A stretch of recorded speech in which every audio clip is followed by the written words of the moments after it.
AskReddit by Hootialcissus. What is one of the worst ways to die? You know that infamous video with members of some South American drug cartel torturing a man to death? I think they literally removed his face, but shooting him up with epinephrine so he couldn't pass out from the pain? Yeah, that. I can't even imagine that level of depravity and disregard for humanity. Being eaten alive for sure. I saw a freaky video last week of a boar in the wild being eaten alive by lions. They were eating it from the back end and it was still alive, unable to move but felt everything. By the time they got to its organs and started eating those, it let out a crying wail for a good solid 3 minutes before its sounds attracted more lions, which started to eat it from the front end, which was merciful after they got to its throat and severed its spinal cord. Nature is actually fucking scary. There's a video of a Komodo dragon eating a goat or a deer alive and it's similar. Just keeps ripping parts of the deer away until eventually it gives up screaming and dies, but it's a long death. Something like the Nutty Putty incident. That is my literal nightmare. Just reading that story made my heart rate skyrocket. I've been claustrophobic since I was like 6 after getting trampled in those tubes at the Chuck E. Cheese playhouses by other little kids trying to get by. The brazen bull, flayed alive. There are accounts of people being boiled to death in large pots of oil as punishment. Our ancestors had some very dark ideas. Just watch the first episode of Shogun and they tied a dude up and put him in a pot over a fire. I thought it was water at first, but I don't remember there being steam, so was probably oil. Hanging. People who hang themselves never do it correctly.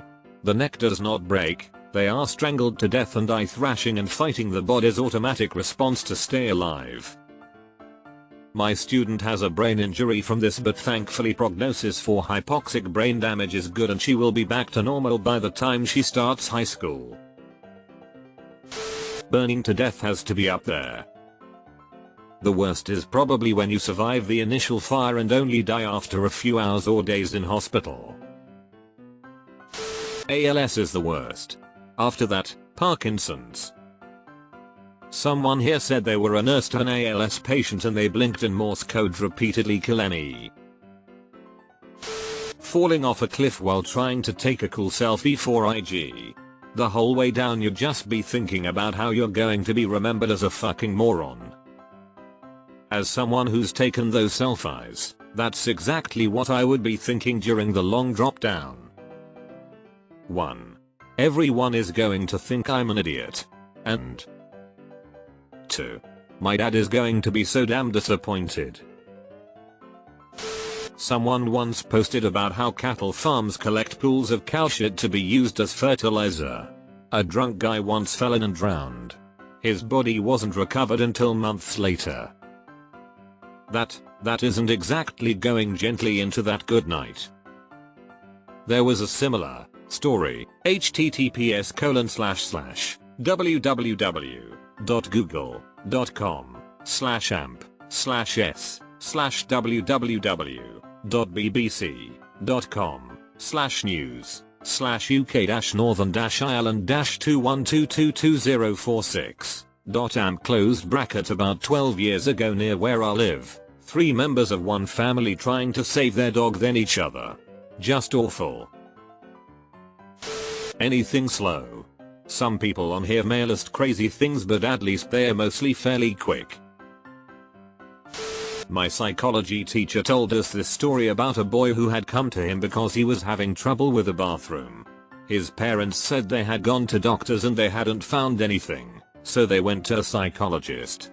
He tried to help him, but nothing really worked. A short while later, the boy died due to fecal impaction.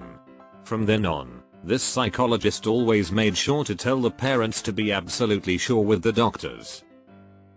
It may not be the most painful way, but it certainly is one way I would not want to die. A buddy of mine in college, a literal math genius, had to go to the hospital for fecal impaction because he had eaten nothing but Kraft macaroni and cheese for a month straight. I mean, that's it. Nothing else.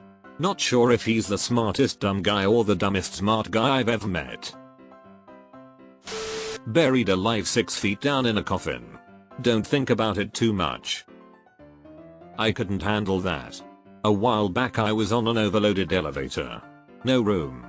People just kept coming in. The thing went up like 6 inches and stopped. Doors stayed closed for like 2 seconds. I was about to flip out. Luckily they finally opened and we could just step down. Eaten by a bear. They don't kill you. They just incapacitate you and then start eating you. Gotta build up them reserves for winter, my guy. Last week a guy working on an oil rig, in the middle of the ocean, posted a clip of himself tossing rotten meat over the railing. At first there wasn't a creature in sight, but as soon as the meat hit the water a dozen sharks came to the surface. Apparently they recognize these oil rigs as a source of food, since the workers always toss their scraps overboard and lurk near them. Now imagine one of the workers falling from the oil rig, quite high up, and into the water. If you survived you would have multiple broken bones and you would be in excruciating pain, then the sharks would surface. Jesus H. As someone who already has a fear of sharks so irrational I steer clear of swimming pools, this is horrific. Machine deaths have always freaked me out the most. Getting crushed or grinded up by soulless factory machinery sounds like a horrific way to go. It doesn't care that you're not supposed to be there, it is built to execute a task and it will do just that. Even worse for the poor co-workers that have to witness it or stumble across what remains of your body. That and you're dying at work. I'd be so mad. I didn't even want to be here today, damn it. Seeing all the people you love die before you and knowing you will live completely alone for a long time. Like the punishment in the Green Mile. That's called getting old. I watch my dad's heart break every time one of his friends die. It's excruciating. Falling into a farm silo and leading to grain entrapment engulfment. Basically you're surrounded by grain and you are suffocating. When you inhale, it closes in on your further to take the shape of your body. I saw a robot the other day that swims around in the silo to make sure no cavities form. Dementia. A hateful disease that affects both the person suffering and everyone around them. Cancer. Most cancer patients in hospice care get a ton of pain meds, but I think the psychological aspect of a terminal illness vs a sudden unexpected death makes it scary. Any death at Yellowstone. Like the guy that dove into the prismatic pool to save his dog. It was summer, and the dog was hot, so he thought he would go for a swim. The pool is hot enough to cook meat. Dog jumped in without hesitation, then started yelping as it was being cooked alive, and the owner jumped in to help. Neither survived.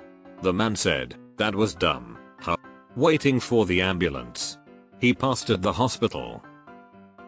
Or the amateur spelunker in Utah that got stuck upside downish in a narrow cave. Eventually, his body fluids filled his head and lungs, slowly knocking him out and suffocating him. He wasn't suffering too much, but he knew he was possibly dying on the spot. That cave has been sealed off and is now his grave. To be spilt in half slowly inch by inch. Or crushed slowly like the poor teenager working at Disney. It's on video if you want to hear her haunting death scream. Loneliness. Did anybody read this? I did. I'm here. Nibbled to death by hamsters. Everybody just laughing cause it's cute until they realize it's too late to do anything. Back in the 1930s, a group of firefighters in Pittsburgh were fighting a fire in an oil refinery. They had leaned a ladder up against one of the oil tanks and climbed to the top of it. The ladder broke in half and dropped the guy down onto the roof of the wooden oil tank, which cracked the lid and dropped 7 of them into the oil. They drowned in the tank. Tetanus. It's one of the most painful deaths that exist and 100% preventable. Was able to get health insurance 2 years ago, and that was the first vaccine I got after I was approved for the year. I've been lucky since I work with animals and go outside a lot.